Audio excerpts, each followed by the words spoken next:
Good afternoon, everyone. It's Wednesday, May 10th, 2017, 3:40 p.m. here in Chambly. It's been a good day today. The boss has implemented a new system.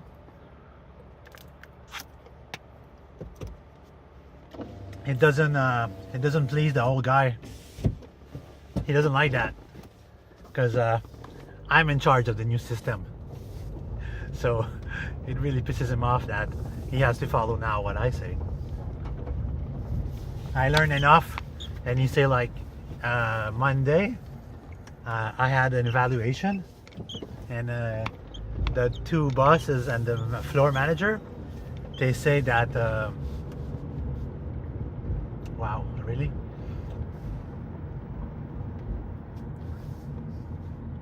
They say that I'm doing a good job so far.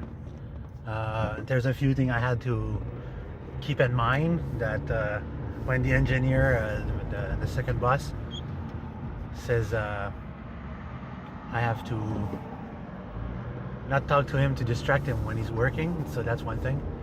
And the other one, I have to keep my comments and my habits to myself because it scares some people.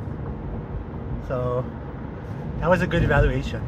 And then you say that the salary we pay you right now is to meet the responsibility that we told you, but they're not gonna. It's been a month and a half, like almost 2 months now, and you say now we're gonna start implementing what you're supposed to be responsible of. So that's gonna be a change of pace because I'm gonna be in charge of some project now. So it's like I was telling them, I wanted to get involved. And now the tables are towards that part. It's no more routine. It's going to be hands-on on what I'm supposed to do for the salary I'm paid. So that pleases me. I like that. So back to the topic of time travel. I had an interesting dream last night, and I hope that these dreams are preview of what's supposed to be. And I never ponder what a portal, when you open a portal, what it looks like on the other side. But it exactly looks like what it looks in the movie. When you open a time portal, you have a screen like the portal where you're opening to another time zone, and I should say a temporal zone. And on the other side, they see this side. So it's like a floating gateway that you see, and it's open. It's in my opinion, it should remain open the entire time when it's in use. So if you're going to be in one destination, it has to remain open. If it's not open, we're gonna have. I would have to figure out a way to create a beacon that you can trace back this beacon in space and time. So this is probably one way I'm going to use things, is that I would settle a specific place with a beacon, a temporal beacon, and that temporal beacon would be a fixed point in time and space. So I go as far as the machine can throw it, put the beacon there, and the beacon records day after day, dates after day, the temporal frequency. And then with the time portal, it is linked to that beacon. Then it knows like from which time it's which time. But I mean the first throw, the first opening, if we send it back in time, it will be like a pure guess, knowing that, let's say you go back as far as the history can go that was recorded. That way, let's say you go back and 1810, when the first paper was start published. So you put your beacon in 1810, and then that is your fixed point in time and space. Afterward, when time is more recorded throughout the beacon, then you can go further back in time. But I'm not really interested in the dinosaur era or anything like this. Not even when Jesus was born. I'm not interested in that. I'm interested in the future because I want to see what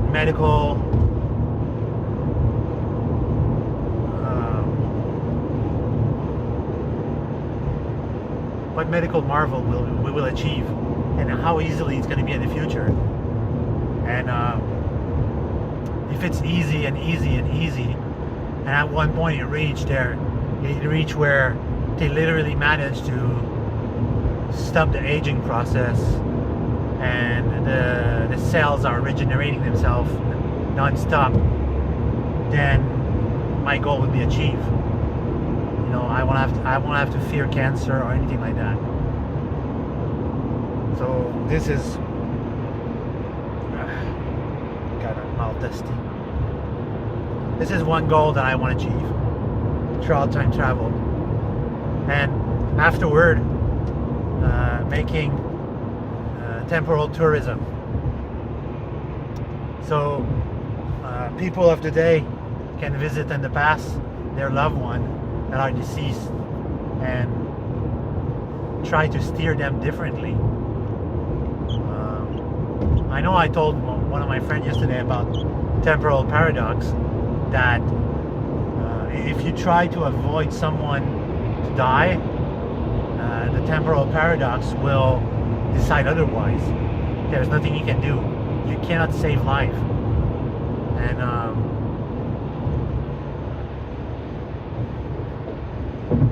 of course you could get rich. That's something useful. You can get financially comfortable, but the thing is,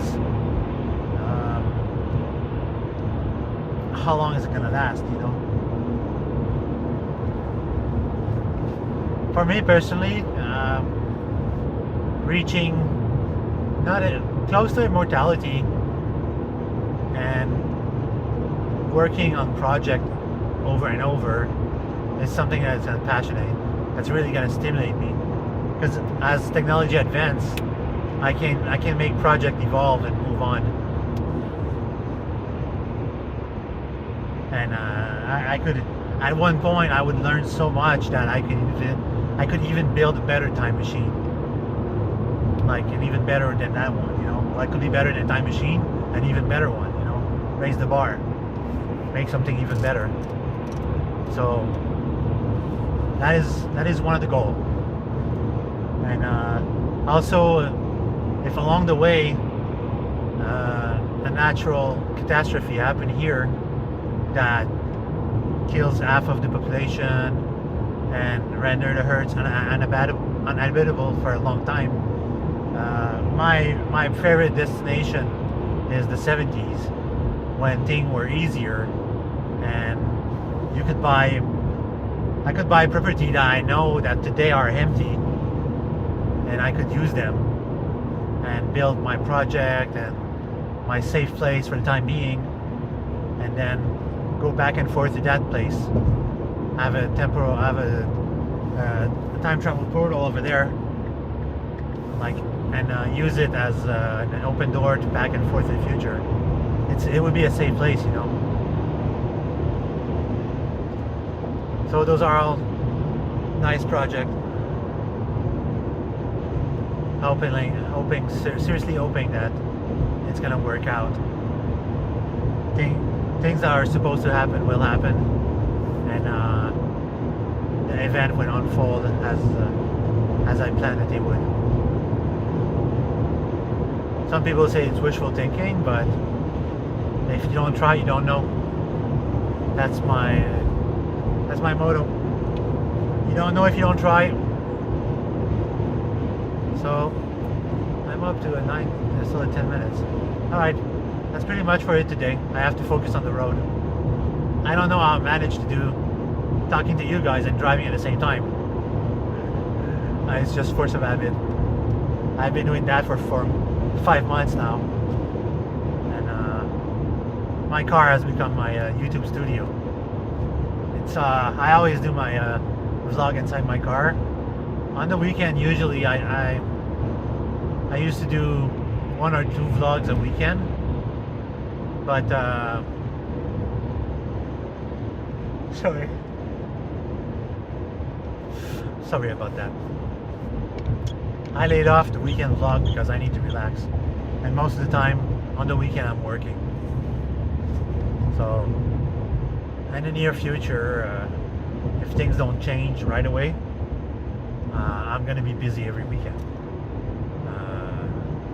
My little company now is summer times. People are talking, they're mouth to ears. They communicate with each.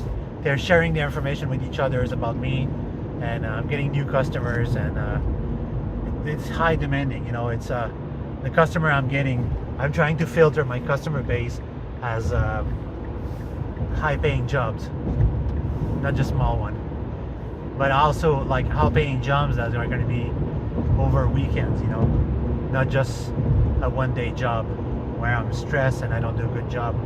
Right now, the Jeep that I'm doing from one of my customer, my favorite customer, his Jeep is already a 4-month-long project. I started working on the Jeep in December, and we spent a month and a half without seeing each other before all this material comes, and then all the part came in, and then we start working. And it's been like a month now that every weekend I'm over there working on the Jeep, adding the product. So that just goes to show that my dedication on the project, and how long it truly takes when you're modifying something, when you're adding accessories. If I was doing this professionally, and if I had my own shop, this kind of job would take a whole 6 to 7 days, and it would be close to a $2,500 job.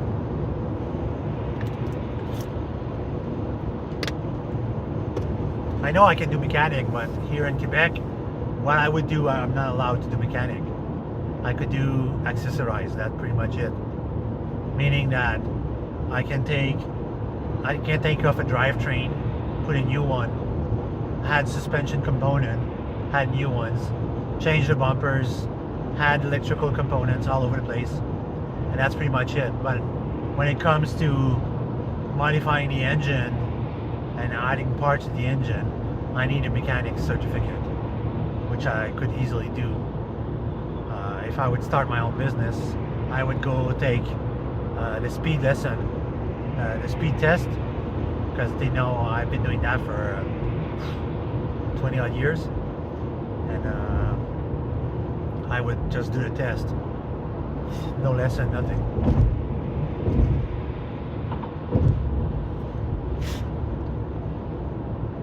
And there's two types of tests. There's the test and skill aptitude, test and skill test, and then there's the skill and aptitude test. So I would probably take the skill and aptitude test and see my level of expertise, and then they would give me a lesson on what I still need to know. But that would be too far, because on regular cars from mid 80s to early 2000s, I can practically fix anything. Like literally, I can fix any technical problems, diagnose mechanical problems that it has, especially car from the 70s. But very, very recent car like my van and my Kia Forte, those are way out of my leagues when it comes to like electrical components, the way it's made, and how it runs. You know, it's something completely different. It's the Kia Forte, my 2014 Kia Forte. The mechanical and electronicals are far off from my 95 Honda Civic. My Honda Civic 95 still had a distributor cap with spark plugs and wires, and I tweaked I machined out the distributor cap and heads in order to give it more advanced timing to give it more output. So the car would have a less cranking time. It start 1/4 turns, and modify the specs and everything. It was easy. You go in some parameters and says give more that there, change this, change that, and the engine like is already boost. Anyway, so that's pretty much it for me right now. 15 minutes is long enough. I hope I'll have more to talk about tomorrow. Have a good day, everyone.